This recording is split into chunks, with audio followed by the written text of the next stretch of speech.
السلام علیکم، عاجزانہ درخواست ہے کہ میرے چینل کو سبسکرائب کریں، بہت شکریہ۔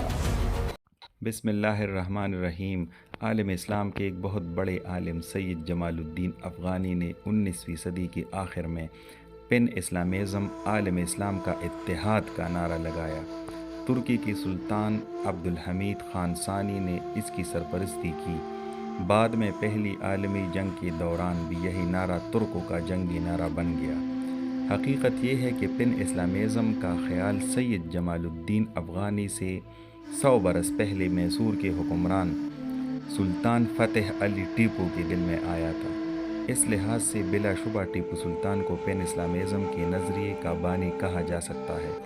ٹیپو سلطان 10 نومبر 1750 بمطابق 20 ذی الحجہ 1163 ہجری کو جمعہ کے دن بنگلور سے 20 میل شمال میں دن دیون ہلی کے نام پر پیدا ہوئے۔ اس مقام کا نام بعد میں انہوں نے یوسف آباد رکھا۔ میسور کے نواب حیدر علی خان نے نرینہ اولاد کی آرزو میں ارکاٹ کے ایک مشہور بزرگ ٹیپو مستان کے مزار پر حاضر ہو کر دعا کی تھی۔ بزرگ ٹیپو مستان کی مناسبت سے ٹیپو سلطان کے نام سے مشہور ہوئے، مگر اصل نام فتح علی ٹیپو تھا جو دادا کے نام پر رکھا گیا تھا۔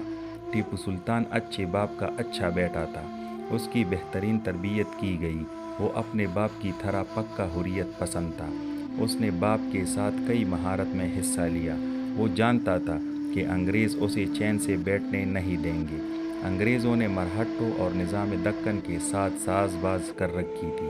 ٹیپو نے انگریزوں سے نبردآزما ہونے کے سلسلے میں ترکی، ایران، افغانستان اور فرانس کے حکمرانوں سے خط و کتابت کی، لیکن انگریزوں نے سازشوں کے ذریعے ترکی کو روس سے لڑایا، افغانستان اور ایران میں خانہ جنگی کرا دی اور پھر بدقسمتی سے نیپولین بوناپارٹ دریائے نیل کی لڑائی میں ہار گیا۔ ادھر بیٹل آف نائل ہندوستان میں انگریز ٹیپو سے مقابلے کے لیے سلطنت میسور کے دارالحکومت سرنگا پٹم کا محاصرہ ہوا۔ آخر کار صلح کرنی پڑی۔ آدھی سلطنت انگریزوں کے حوالے کی اور 3 کروڑ 30 لاکھ تاوان ادا کرنا پڑا۔ برطانوی حکومت نے لارڈ ویلز کو بر صغیر کے مفتوحہ انگریزی کے علاقے کا نگران بنا کر بھیجا۔ اس نے عہد معاونت متعارف کروایا۔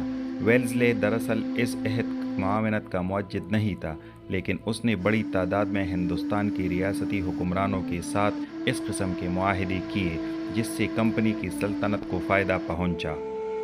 اس لیے یہ پالیسی اسی کے نام سے موسوم کی جاتی ہے۔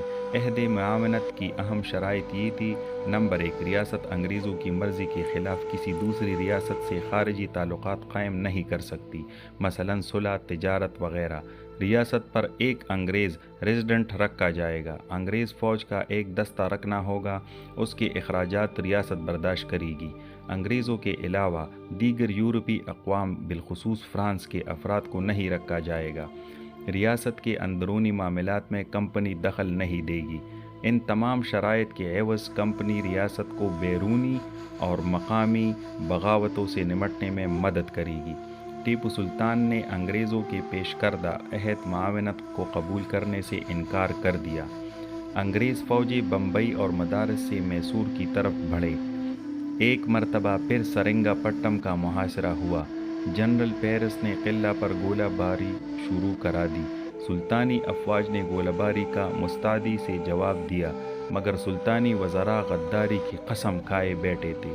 انہوں نے گولہ بارود میں مٹی اور سن ملوا دیا، لہٰذا وہ اثر انداز نہ ہو سکی۔ غدار اپنا کام پورا کر چکے تھے۔ ان میں میر صادق، غلام علی لنگڑا اور پورنیما قابل ذکر ہیں۔ انگریز فوجیں جب سرنگا پٹم میں داخل ہوئی تو ان غداروں میں سے کسی نے ٹیپو سے کہا، حضور اطاعت قبول کر لیجئے، ریاست بھی بچ جائے گی اور آپ کا تخت و تاج بھی قائم رہے گا۔ اس پر سلطان نے خشم آلود بو کر جو جواب دیا وہ ہمیشہ تاریخ کے اوراق پر سنہرے مقولے کے طور پر جگمگاتا رہے گا۔ انہوں نے کہا، شیر کی ایک دن کی زندگی گیدڑ کی 100 سالہ زندگی سے بہتر ہے، اور بہادری سے لڑتے ہوئے 4 مئی 1799 کو اپنی جان آفری کے سپرد کر دی۔